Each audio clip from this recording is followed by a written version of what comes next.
C'est l'heure du rendez-vous avec vos experts Serre France Maine-et-Loire sur Oxygène Radio. De nouveau avec Michel Besançon, directeur général adjoint du Serre France Maine-et-Loire. Bonjour Michel. Bonjour Laurent. Et nous parlons évidemment aujourd'hui d'entreprise, d'employeurs, de main-d'œuvre. Une loi de finances a été votée. Est-ce que ça change beaucoup de choses ? Alors, il y a la loi de finances, mais en ce qui concerne effectivement la partie employeur, c'est la loi de sécurité sociale c'est son pendant au niveau social. Une chance sur deux. Oui, voilà. C'est pas très grave, hein, pour faire simple. Et puis, vu l'actualité, ça n'arrête pas de changer, donc il n'y a pas de mal. Mais effectivement, il y a pas mal. Ne cherchez pas d'excuses, Michel. Je savais pas. Voilà. J'essaye d'être bienveillant, c'est le mot. Ouais, je comprends. À la mode. Je vous fais un petit rappel. L'activité partielle, comme vous le savez, elle évolue avec l'état de la situation sanitaire. Donc, l'activité partielle est toujours possible pour les entreprises qui ne peuvent pas exercer leur activité dans de bonnes conditions. Je ne rappelle pas le dispositif du télétravail et autres. Mais toujours est-il que l'activité partielle, elle devait s'arrêter au 31 décembre. Elle a été prolongée jusqu'au 31 janvier, compte tenu, évidemment, de ce qui se passe au niveau sanitaire. Ensuite, au 1er février, il a été décidé de grands changements quand même, puisque les salariés n'auront plus une indemnisation en cas d'activité partielle de 70% de leur salaire brut, mais de 60%, c'est-à-dire qu'il y a une baisse. Et les employeurs de main-d'œuvre qui utiliseront l'activité partielle n'auront pas une indemnisation qui sera collée jusqu'à 60%, mais qui sera à 36%. Donc, pour faire simple, si vous usez de l'activité partielle à partir du 1er février 2021, eh bien, vous aurez en tant qu'employeur un reste à charge de la valeur de 40% de ce que vous payez à votre salarié, ce qui est quand même beaucoup plus important qu'aujourd'hui, les 15%. Alors, pas de panique pour, j'ai envie de dire, les activités qui sont lourdement impactées, voire fermées. Celles-ci sont toujours indemnisées jusqu'au 30 juin au maximum, à hauteur de 70% pour l'employeur et 70% pour l'employé, c'est-à-dire une prise en charge à 100% pour l'employeur, donc pas de risque à ce niveau-là. Mais il est quand même important de savoir que si vous n'êtes pas dans ces secteurs-là, eh bien, vous allez avoir une activité partielle qui va vous coûter quand même beaucoup plus cher. Et c'était important de le rappeler, ça va se mettre en place à partir du 1er février, et sauf contre-ordre, ce qui peut arriver quand même ici ou là. Voilà ce que je pouvais vous dire sur l'activité partielle. Il a été précisé aussi un point important, c'est que certaines zones géographiques vont pouvoir bénéficier des aides à 100%, parce que elles ne sont peut-être pas tout de suite en secteur S1, mais elles sont impactées. Je vais prendre les activités autour des stations de ski ou autres qui pourraient effectivement être impactées lourdement et pouvoir bénéficier de l'indemnisation chômage. Voilà ce que je pouvais dire sur l'activité partielle prévue pour 2021. On peut peut-être aussi annoncer quelques bonnes nouvelles, j'ai envie de dire, pour l'activité. Ah, il y en a. Oui, sur les employeurs de main-d'œuvre. Sur les employeurs de main-d'œuvre, je rappelle, il y a 4 dispositifs qu'il faut avoir en tête. Tout ce qui va concerner l'alternance.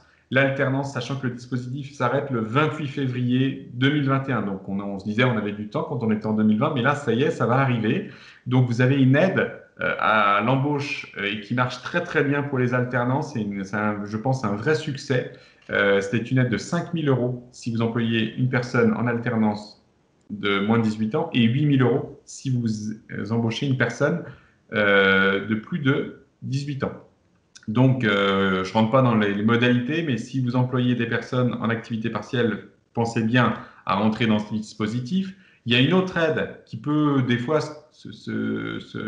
s'interloquer ou se frotter à ce que je viens d'évoquer, c'est l'aide des personnes de moins de 26 ans. Alors, évidemment, les alternants sont mieux aidés. Donc, il faut d'abord utiliser l'aide pour les alternants. Ensuite, si la personne n'est pas en alternance, c'est le premier emploi, deuxième emploi, une personne de moins de 26 ans, vous avez une aide sur 1 an qui est de 4 000 €. Donc, cette aide est à faire dans un délai de 4 mois après l'embauche. Et c'est les embauches entre le 1er août et le 31 janvier. Donc là, on a jusqu'à la fin du mois de janvier pour pouvoir réaliser cette demande-là.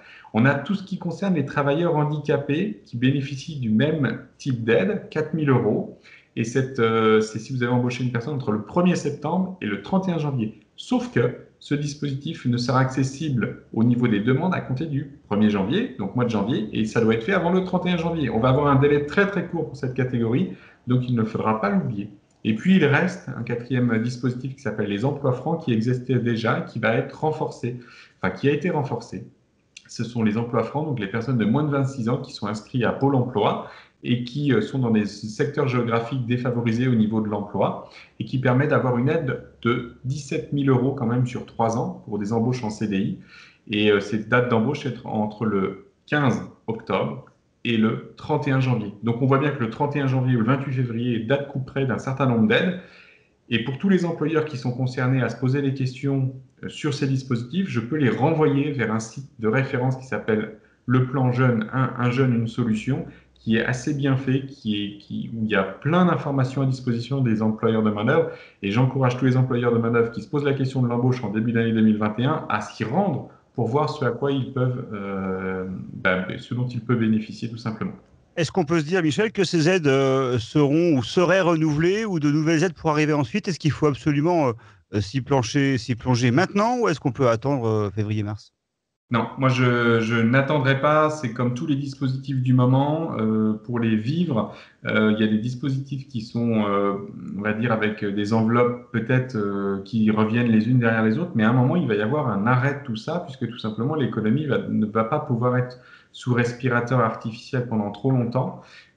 Et donc, toutes les aides qui pourront bénéficier aux entreprises sont à prendre pour pouvoir favoriser vos embauches, favoriser l'économie, le business, le développement et la pérennité quelque part de votre entreprise. Si vous attendez trop, c'est comme le PGE, on en reparlera lors d'une autre émission, utilisez-le aujourd'hui, il est disponible. De la même façon, utilisez les aides qui sont à votre disposition pour embaucher aujourd'hui et faire en sorte de consolider, on va dire, les effectifs qui sont nécessaires pour assurer la production dans votre entreprise. Merci beaucoup, Michel. Justement, le prochain rendez-vous, on parlera de ce fameux PGE. D'ici là, bonne journée. Bonne journée, au revoir Laurent. C'est l'heure du rendez-vous avec vos experts Serre France Maine-et-Loire sur Oxygène Radio.